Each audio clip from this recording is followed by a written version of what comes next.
પ્રાણ જવાની પરિસ્થિતિ આવે ત્યારે પ્રાણ બચાવવા જો ઋણ કરવું પડે તો આપણે ઋણ કરવું, નહીતર આપણે ક્યારે પણ ઋણ કરવું જોઈએ નહીં. કારણ કે જેની પાસેથી આપણે ધન લીધું છે એ વ્યક્તિ વારંવાર આવીને જે માંગે છે, શરમાવે છે, એ દુઃખ એની સમાન આ જગતમાં બીજું કોઈ દુઃખ નથી.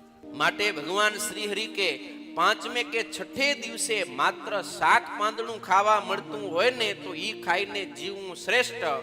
પણ ધન આપનાર માલિક જે આવીને વારંવાર ધનની માંગણી કરે એ દુઃખ એ મહાભયંકર છે. માટે ક્યારેય પણ ઋણ ન કરવું. આ એક વ્યવહાર નીતિ છે અને મેં ગ્રસ્તને માટે અતિ ઉપયોગી છે. પણ આજે માણસો પોતાના ઘરના પ્રસંગોને મોટે પાયે ઉજવવા માટે, શોભાડવા માટે વ્યાજે રૂપિયા લઈને પણ પોતાના કાર્ય પ્રસંગોને શોભાવે છે.